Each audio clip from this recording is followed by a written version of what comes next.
오늘 함께 나누실 말씀 로마서 8장 38절 그리고 39절 말씀입니다.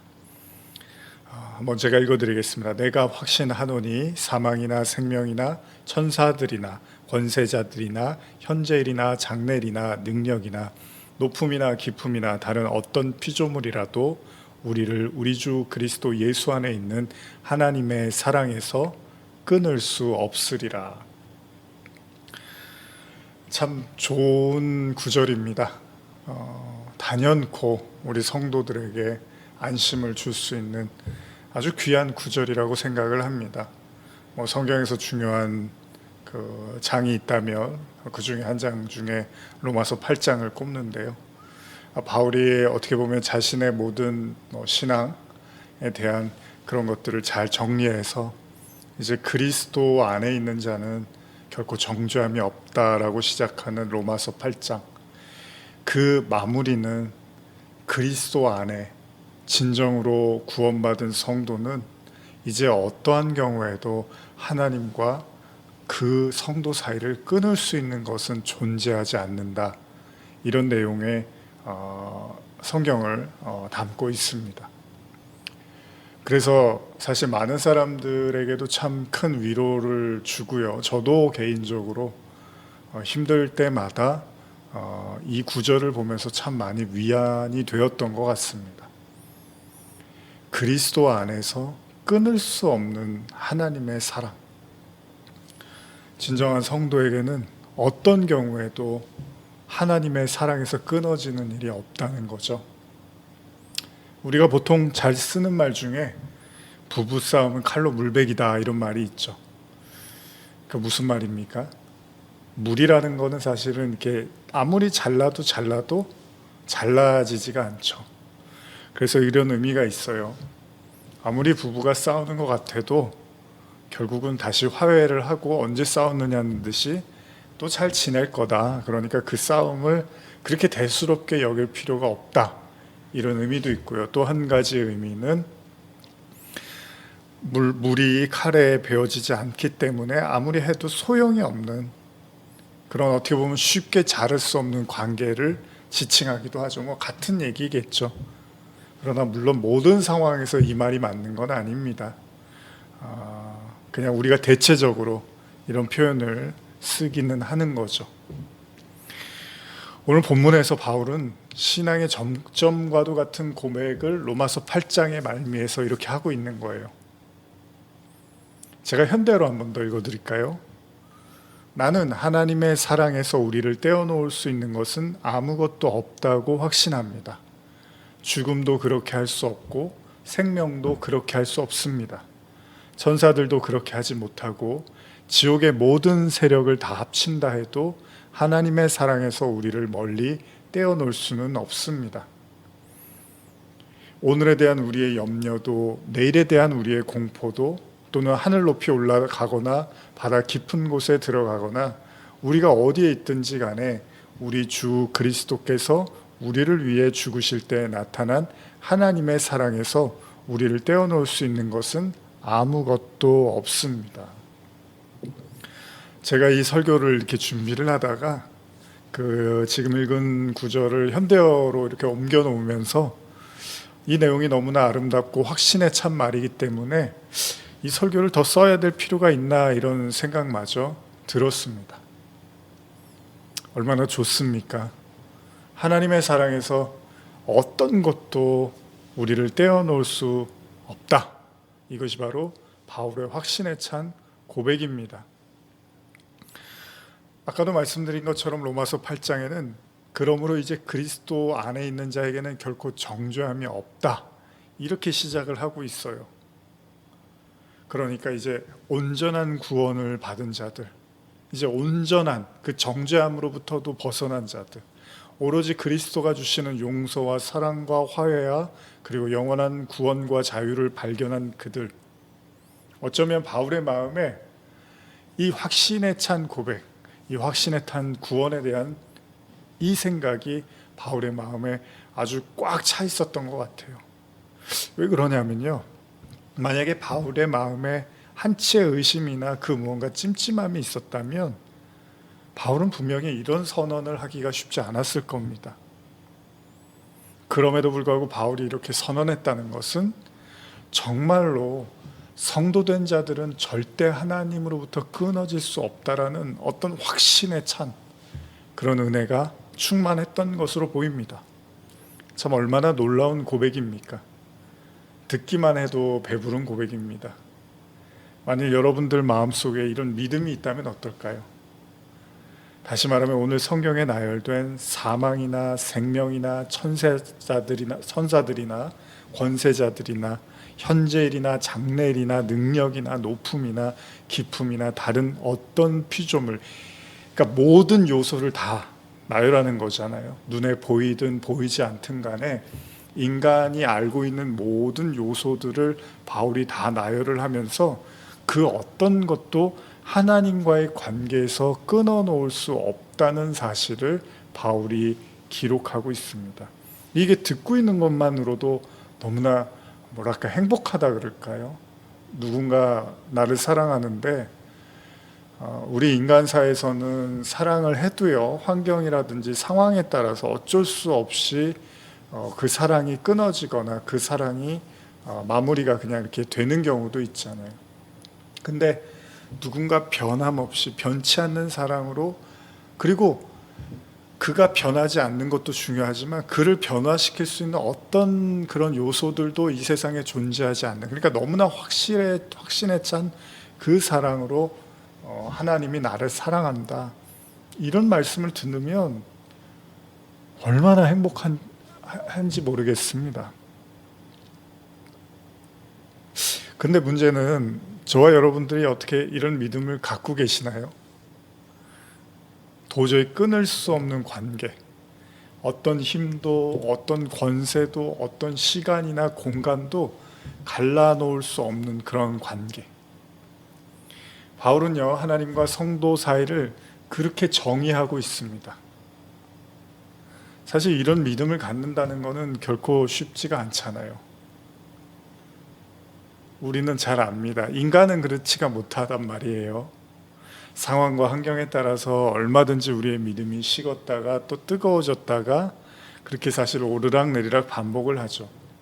그러다 보니까 하나님이 잘해 주시는 것 같으면 나와 함께 계시는 것 같고요, 왠지 일이 잘 안 풀리고 사방에서 어려운 일이 생기면 하나님이 나와 함께 하지 않는 것 같은, 그러니까 우리의 믿음은 사실 이렇게 들락날락 오락가락 하잖아요. 출애굽기 17장 제가 가끔 드는 예인데요, 이스라엘 백성들이 이렇게 원망을 자주 하죠. 광야에서 원망을 자제하는 이유 중에 하나가 이제 먹는 것 때문에요. 대표적으로 이제 물 때문에 그런 일들이 있었는데, 출애굽기 17장 2절 3절에 백성이 모세와 다투어 이르되 우리에게 물을 주어 마시게 하라. 모세가 그들에게 이르되 너희가 어찌하여 나와 다투느냐, 너희가 어찌하여 여호와를 시험하느냐.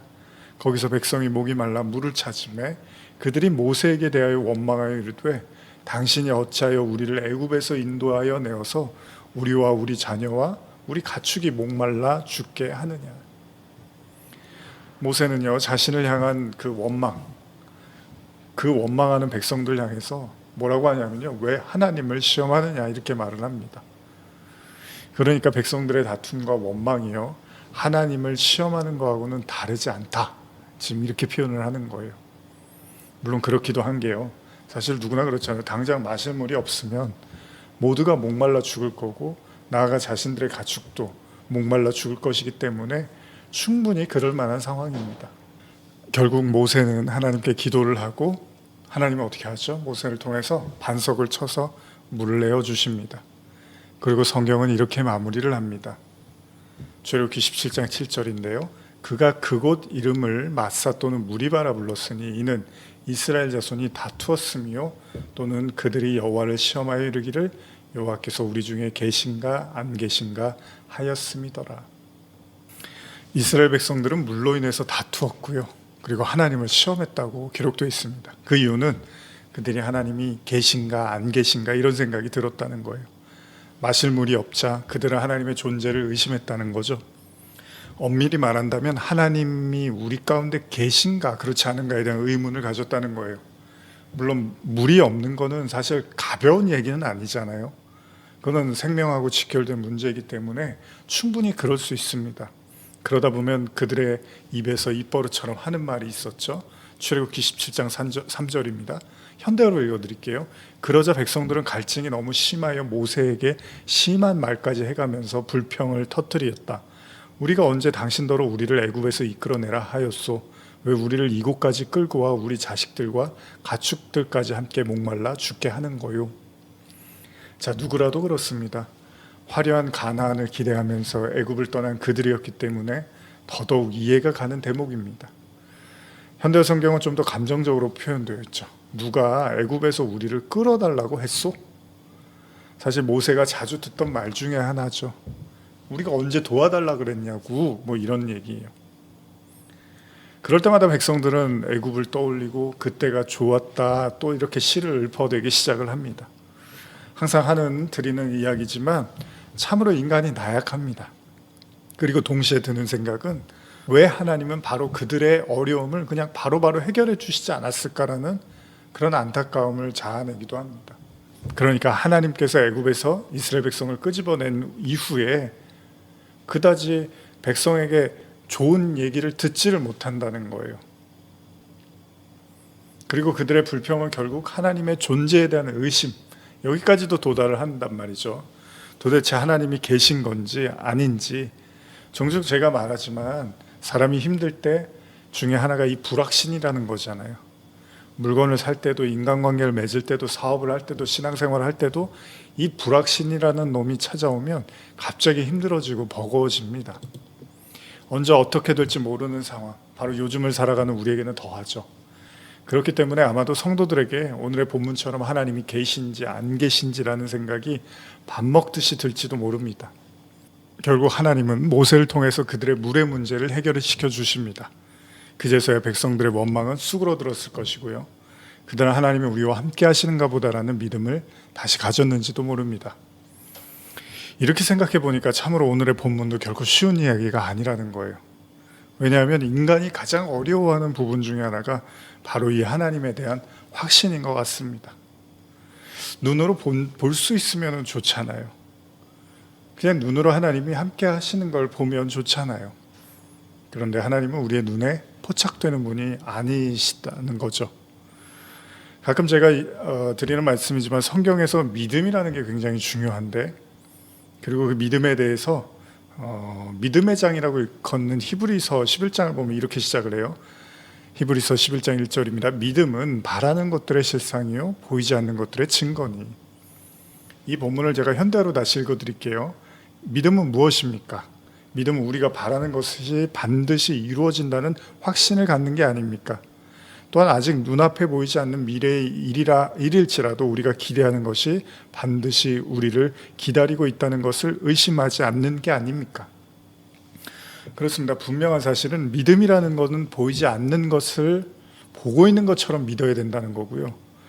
앞으로 일어나지 않는 일인데 일어날 수 있다고 이렇게 믿는 거예요. 이거 굉장히 어려운 거죠.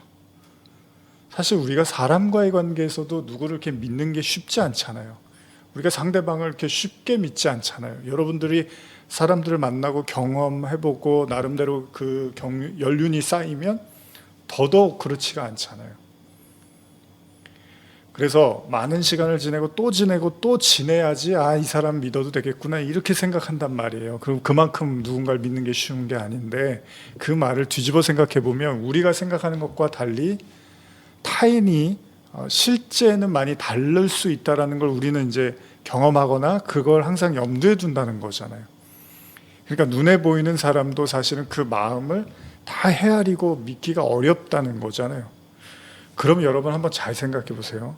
그러면 어떻게 이게 이렇게 생각한다면 믿음이라는 게 여러분 단순히 보이느냐 보이지 않느냐의 문제일 수도 있어요. 뭐냐 하면 아무리 눈에 보이는 사람이라고 우리가 믿지 않는다는 거예요. 사람이 눈에 보여서 그 사람이 이름이 있고 존재가 있고 숨을 쉬고 내 앞에 볼 수가 있어서 우리가 그걸 믿지는 않잖아요. 그렇다고 그 사람은. 그러면 하나님도 눈에 보이면 믿을 것 같은데 안 보이니까 못 믿지 이렇게 생각만 할 문제가 아니라, 그럼 하나님이 정말 눈에 보여도 믿냐는 거예요. 근데 그게 누구예요? 예수님이잖아요. 예수님이 눈에 보였단 말이에요. 그렇다고 믿어요? 안 믿어요. 그러니까 믿음의 문제는 눈에 보이느냐 보이지 않느냐의 문제가 아닐 수도 있다는 거예요. 만약에 우리가 하나님을 믿는다라고 할 때 이게 단순히 신의 존재의 갈등, 그러니까 신이 존재하느냐 안 하냐, 단순히 이런 문제가 아니라면요, 여러분들의 하나님이 계신 것 같아 안 계신 것 같아 이런 차원이 아니라, 지금 오늘의 본문처럼 이스라엘 백성은 하나님이 함께 하셨어요. 근데 이제 이스라엘 백성들의 고민은 하나님이 우리 편인가 아닌가, 왜 우리 편이라면 우리가 목마르고 힘들 때 안 도와주실까라는 이런 쪽에 더 가까웠다는 거예요. 왜냐하면 이미 그들은 하나님이 보여주신 기적을 계속 봐왔단 말이에요. 그러니까 어떻게 보면 존재에 대한 문제보다는 우리와 함께 하신가, 우리의 메시아인가, 우리의 구원이신가, 여기에 대한 고민이 있었다는 거잖아요. 그러니까 우리식으로 얘기하면 정말 하나님이 내 기도를 들어주시는 건가? 정말 나와 함께 하시는 건가? 나를 구원하시려고 하는 건가? 나의 편이신가? 내 아버지신가? 이런 거에 대한 우리가 고민을 할 수 있다는 거잖아요.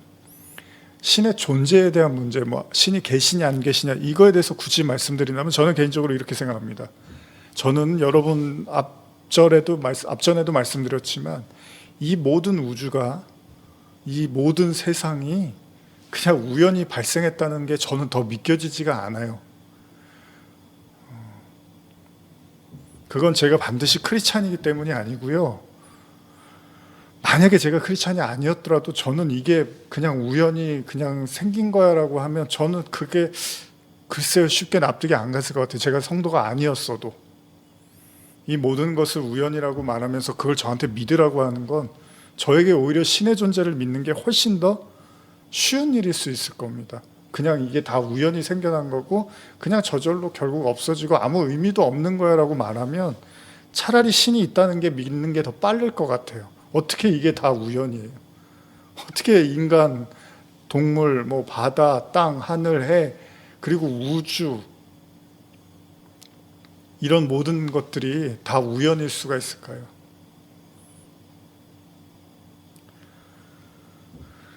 오히려 그건 저에게 믿기 더 어려운 사실입니다. 그렇기 때문에 저는 이 세상의 모든 피조물은 반드시 누군가에 의해서 창조되었음을 믿어 의심치 않습니다. 고로 저에게 또 믿음에 대한 고민이 찾아왔다면 오히려 신의 존재에 대한 것보다는 신이 과연 나와 함께 하시는가, 나를 구원하시는가, 나를 사랑하시는가에 대한 의구심이 더 맞을 겁니다. 그렇다면 왜 하나님은 인간에게 그런 의구심을 갖도록 내버려 두실까요? 그러나 이런 질문이 조금은 궁색하기도 느껴집니다. 그러니까 제가 하나의 비유를 드리면, 예를 들면 만약 부모와 자녀로 비유를 한다면요, 어떤 이유에선지 어머니가 평소에 저녁 한 끼를 주셨는데 평소보다 늦게 6시가 아니라 9시, 10시에 차려주었어요. 그래서 아이가 쫄쫄 굶고 배고프고 되게 힘들어했어요. 그래서 어머니를 원망했어요. 그리고 심지어는 어머니에게 큰 소리를 치면서 왜 나를 무시해? 왜 나를 밥을 안 차려줘? 이렇게 대들 수도 있을 겁니다. 그렇다고 해서 어머니가 계신가 안 계신가 이런 건 아니잖아요. 물론 부모 입장에서는 어떤 이유가 있을 거예요. 당연히 자식을 무시해서가 아닐 겁니다. 물론 특별한 경우도 있지만 일반 보편적으로 부모님들이 자녀를 무시해서 밥을 안 주고 그러지는 않잖아요. 물론 이건 가벼운 예에 불과합니다. 그러나 그 상황이 심각해지면 물론 달라질 수 있습니다. 오늘처럼요, 이스라엘 백성처럼 이게 밥 먹고 한 끼 늦게 먹고 이런 게 아니잖아요. 자기의 가족, 목숨, 그리고 소유, 가축, 이런 모든 것들이 위협을 받을 때 당연히 하나님이 왜 이렇게 힘들게 하시고 안 도와주시지? 그리고 하나님이 우리와 함께 하시는가? 이런 고민을 할 수 있는 거예요. 충분히 가능한 일입니다. 그런데 분명한 사실은 그들의 처한 위기가 하나님의 부재는 아니었어요. 그들의 생명이 위태로운 지경에 이를 수는 있었지만 그것이 하나님이 그들과 함께하지 않은 것은 아니었어요. 성경을 보니까 하나님 모세를 통해서 반석을 쳐서 물을 내어서 그들을 마시게 했어요. 자, 그럼 우리는 이걸 어떻게 받아들여야 될까요? 그들은 고민하고 갈등했어요. 하나님이 우리를 도와주시지 않는 것에 대해서 계신가 안 계신가. 그런데 하나님이 그들을 떠났거나 멀리했거나 그들을 잠깐 외면했던 그런 건 아니었어요. 계셨고 그들이 요구하자 들어주셨어요. 아마도 오늘날 많은 성도들이 그들에게 이런저런 이유로 외적인 환경이라든지 아니면 마음의 고통이 찾아오면 외칠 겁니다. 도대체 당신은 무슨 생각을 하고 계십니까? 아니 왜 쳐다만 보시고, 아니 왜 안 도와주세요? 사랑하신다며요. 그렇게 우리를 너무나 사랑하셔서 십자가에 목숨까지 주셨다며 왜 쳐다보고 계세요? 정작 진짜 내가 힘든데. 이런 똑같은 생각을 우리는 할 수 있다는 거예요. 그러다 보면 우리도 똑같이 이스라엘 백성처럼 하나님이 계신가 안 계신가 이런 고민을 하게 되겠죠. 어쩌면 신앙의 대부분의 싸움은 이 지점에 있다고 볼 수 있다고 말해도 과언이 아닙니다. 심지어는요, 십자가 위에서요, 예수님 이야기를 해보면 예수님도 그 고통, 십자가의 그 중한 고통, 인류를 위한 대속의 십자가를 지시던 그 지점에서 예수님 뭐라고 하십니까? 마가복음 15장 34절, 제9시에 예수께서 크게 소리 지르되 엘리 엘리 라마 사박다니 하시니, 이를 번역하면 나의 하나님 나의 하나님 어찌하여 나를 버리셨나이까 하는 뜻이라. 이 놀라운 게 예수님도 그 죽음의 순간에 하나님을 향해서 소리를 치시는데 왜 나를 버리십니까? 이렇게 말씀을 하십니다. 사실 예수님은 하나님의 아들로 오셨지만 아까 제가 처음에 말씀드린 것처럼 하나님의 아들이 눈에 보였다고 믿는 게 아니에요, 여러분. 그러니까 하나님이 보이면 믿을 것 같아. 아니요. 그럼 예수님 기적 안 하셨나요? 기적도 하시고 죽은 사람도 살려내시고 사흘 만에 부활도 하시고. 그럼 내가 그걸 못 봤으니까 나는 안 믿지. 봤으면 나는 믿어. 그 당시 사람들은 안 봤냐고. 다 봤어요. 봤는데도 안 믿었어요. 그럼 뭐 부활했다고 해서 다 믿나요? 예수님을 다 믿었나요? 그 당시? 아니에요. 오히려 또 핍박받고 그리스도인이라는 것 때문에 얼마나 힘들게 살았는지 몰라요. 그러니까 우리는 보이면 돼. 기적이 나오면 믿을 거야. 하나님의 능력을 보여주세요. 제가 믿을게요. 다른 문제라는 거예요. 하나님이 말씀하시는 믿음은 다른 차원의 것이라는 거죠. 능력을 나타내면 하나님이 계신다? 그래서 내가 믿는다? 그건 하나님이 원하는 믿음이 아닐 수도 있다는 거예요. 하나님이 무슨 능력 인정받고 싶어서 우리한테 내가 능력이 많은 것 좀 너희들이 알아줘. 예수님이 그러면 왜 기적하고서 이렇게 말하지 말라고, 사람들한테 소문내지 말라고 이런 말씀을 뭐하러 하십니까? 더 빨리 말해갖고 많은 사람들이 내가 이렇게 하나님의 아들인데 능력이 대단하지, 그렇게 해서 알려야 될 거 아니에요. 더 하나라도 더 믿게 하려고. 근데 오히려 말하지 말라는 거예요. 그게 뭐예요? 그 믿음 내가 주고 싶은 게 아니라는 거죠. 그랬으면 증작의 예수님이 사단과의 시험에서도 다 해주면 돼요. 돌을 떡으로 만들고, 그리고 위에서 뛰어내려서 죽지 않고, 그리고 세상 모든 부귀와 영화 그 권세를 위해서 사단에게 절하면 다 주시겠다고 한 거. 근데 예수님이 그걸 다 거절을 하셔요. 왜? 그 믿음 아니라는 거예요. 그러니까 오늘날에도 하나님을 믿는 거를, 그런 능력의 하나님을, 그렇게 능력이 나타나는 하나님만 믿으려고 하면 그거는 예수님이 전하지 말고 얘기하지 말라고 한 그런 믿음일 수도 있다는 거예요. 그럼 뭘 믿어야 되는 거예요? 뭘 믿어야 되는 거죠? 예수님이 왜 십자가에서 왜 나를 버리시나이까? 라고 하면서 고통스럽게 절규를 하셨을까요? 사실 이 예수님은 하나님의 아들로 오셨지만 사람들한테도 무관심을 당했고 외면당했고 심지어는 배신도 당했고요. 결국은 모두의 무관심 속에서 서서히 숨을 거두어 가셨습니다. 그러니까 하나님의 아들로서는 굉장히 비참한 삶을 살다 가셨어요. 물론 화려한 어떤 그 기적과 가르침과 놀라운 일들이 없었던 건 아니지만 결과적으로 그의 궁극적인 마지막은 십자가였다는 거죠. 그러니까 굉장히 처절함 가운데 죽어가셨습니다. 그때 그가 어찌하여 나를 버리시나이까? 이런 고백을 해요. 어떻게 보면 여러분, 이 고백 안에는 인간으로 육신을 입고 오신 마치 인간적 모습과, 그리고 물론 그 십자가의 대속이라는 그 자체가 하나님의 어린 양이니까, 그러니까 그 두 가지 모습을 다 보여주고 있는 듯해요. 그 연약한, 어떻게 보면 인간의 한계, 그러나 동시에 하나님의 그 제물로서 오신 또 하나님의 선물, 이런 모든 모습을 보여주는 듯합니다. 그런데 중요한 건 뭐냐면 예수님이 어찌하여 버리시나이까 그리고 숨을 거두신 건 아니에요. 그 다음에 19장 요한복음 19장 30절인데 예수께서 신포도주를 받으신 후에 이르시되 다 이루었다 하시고 머리를 숙이니 영원히 떠나가시니라. 방금 전까지 자신을 버리셨냐, 왜 하나님께서 나를 버리셨냐라고 외쳤던 예수님이요, 갑자기 다 이루었도다라는 말씀을 하십니다. 이 두 마디가 굉장히 상반돼 보이잖아요. 꼭 인간 예수와 꼭 하나님의 아들로서의 예수, 이런 신적 인간적 모습을 다 보여주는 것처럼, 이런 양면적인 모습처럼 느껴집니다. 근데 중요한 사실은 여러분, 그는 하나님께 왜 나를 버리냐고 외쳤고, 그리고 나서 죽음의 직전에 모든 걸 다 이루었다라고 말씀을 하셨어요. 저는 이 두 마디의 말씀을 이렇게 이해하고 싶습니다. 비록 그의 육신은 십자가의 죽음에 처했습니다. 이게 현실이었어요. 십자가의 현실. 그래서 너무나 고통스러워서 왜 나를 이렇게까지 내버려 두십니까? 라는 예수님의 어떻게 보면 피 맺힌 절규처럼 들리기도 합니다.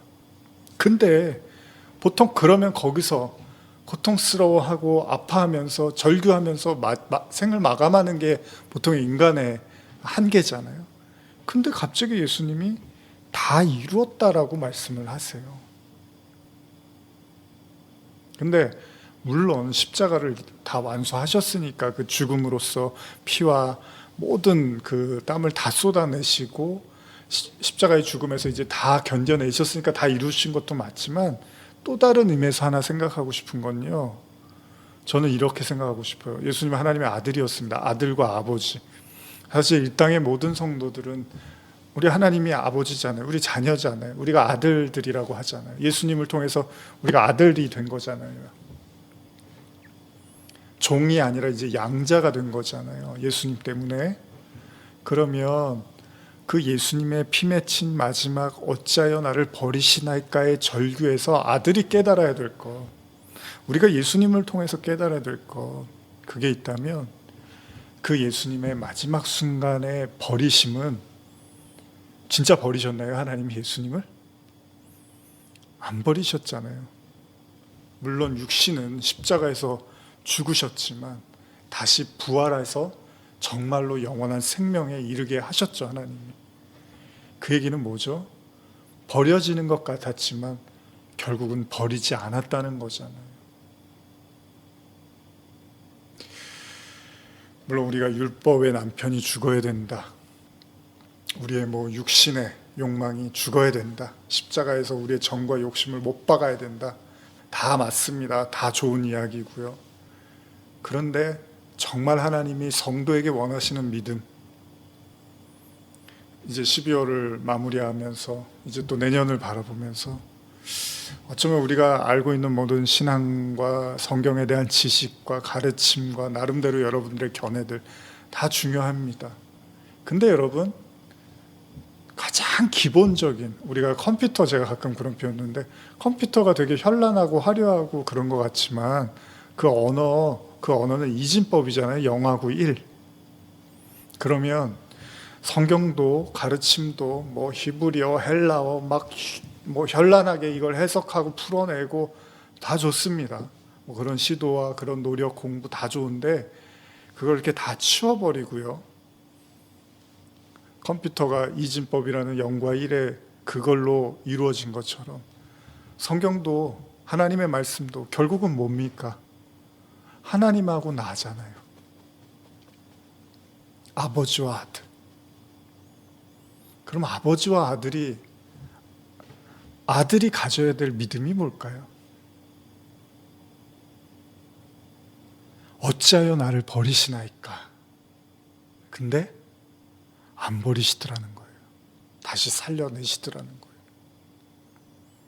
물론 이것이 여러 가지 우리가 신앙적 의미로 해석할 수 있는데, 오늘은 이렇게 이해하고 싶어요. 아들이 가져야 될 믿음, 하나님은 절대 아들을 포기하지 않는다. 우리 자신이 완전히 버림받았다고 생각하는 그 스월의 끝에 서 있어도 하나님은 안 버리신다. 여러분, 믿음이라는 게 그렇습니다. 하나님은 애초에 버릴 마음이 없는 거잖아요. 하나님이 한번 선택하고 부르신 자는 하나님이 절대 놓지 않는다며요. 그러면 하나님이 뭘 배워야 되는 게 아니에요, 이 세상에서. 그렇죠? 우리를 하나님이 이 세상에 보내서 뭐를 배우라고 보낸 거잖아요. 히브리서 말씀 12장 말씀처럼 하나님이 아버지가 가르치려고 보낸 거잖아요. 회초리를 들고 뭔가를 가리키는 거예요. 그거 안 가리키면 그거는 버려진 거라며요. 그럼 하나님의 자녀들은 하나님이 뭘 가리키는데 뭘 가리키겠어요? 다 치우고 다 걷어내고요. 여러분들이 지금까지 배우고 알고 있는 모든 성경 지식 이런 거 다 내려놓고 뭐 히브리어, 헬라어 이런 것도 다 내려놓고 아버지와 아들이 가져야 될 아버지의 믿음도 아니에요. 하나님은 이미 결정하셨으니까 사랑하기로. 그럼 우리가 가져야 될 믿음은 뭐예요? 절대 버리지 않는구나. 절대 포기하지 않는구나. 심지어 극한의 상황에서 나는 이제 버림받았다라고 여겨지는 그 순간에도 하나님은 안 버리시는구나, 나를. 내가 죽음이 찾아온다 하더라도 그렇다고 하나님이 나를 버리시는 게 아니구나. 나를 영원한 생명으로 살려내실 것이구나. 부활시키실 것이구나. 하나님 나라로 이끄실 거구나. 설령 육체적 죽음이 온다 하더라도 내 영혼을 하나님은 다시 소생시키실 거구나.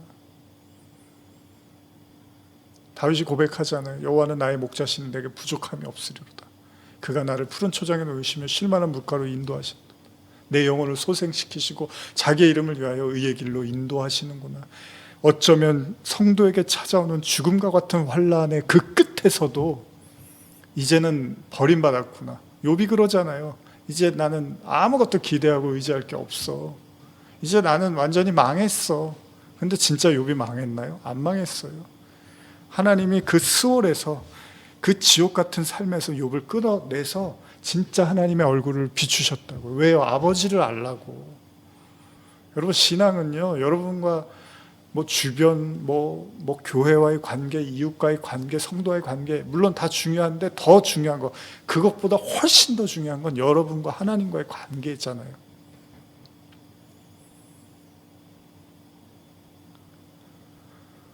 그 관계가 뭐예요? 믿음이잖아요, 아버지에 대한.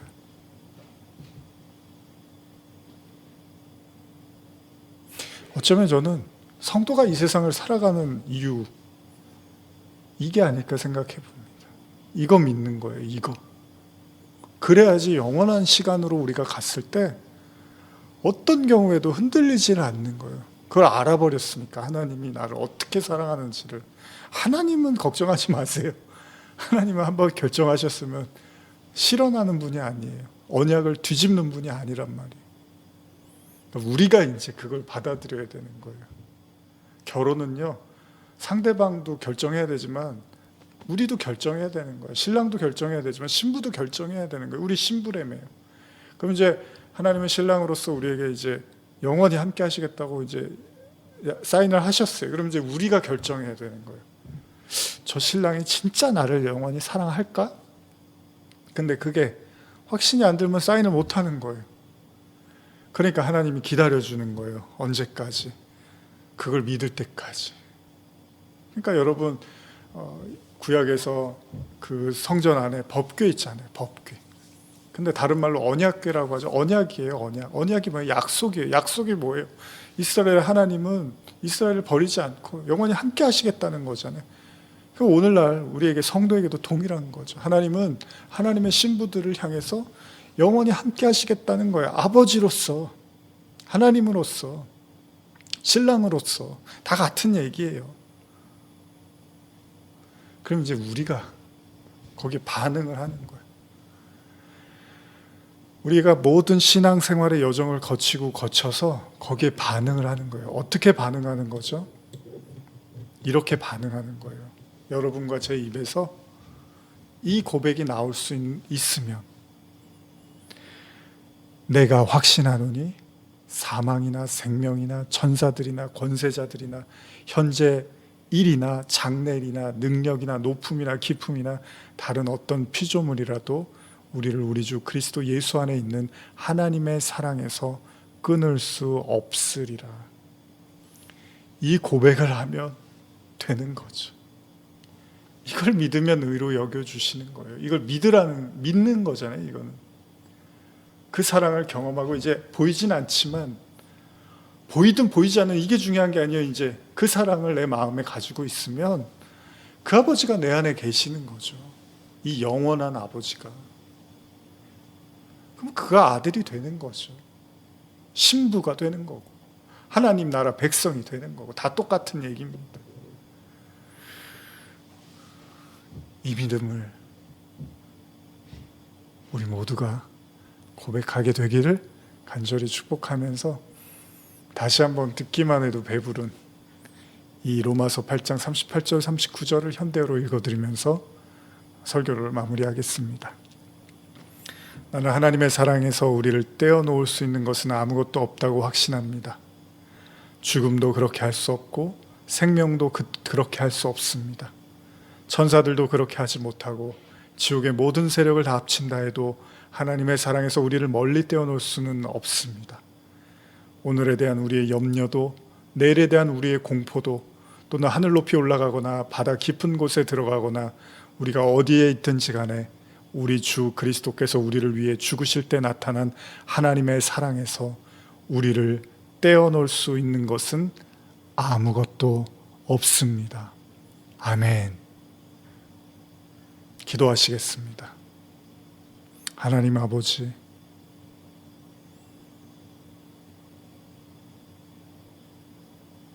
처음으로 돌아가서 첫사랑을 회복하며 온데간데 다른 것은 보이지 않고 오직 대속하신 구주와 나만 보이더라.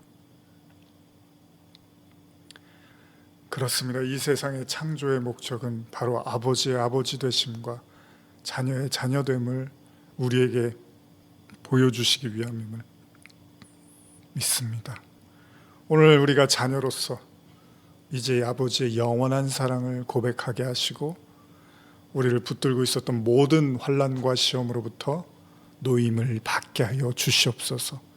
아버지의 품에 안겨 영원을 노래하게 하여 주시옵소서. 예수님의 이름으로 기도드립니다. 아멘.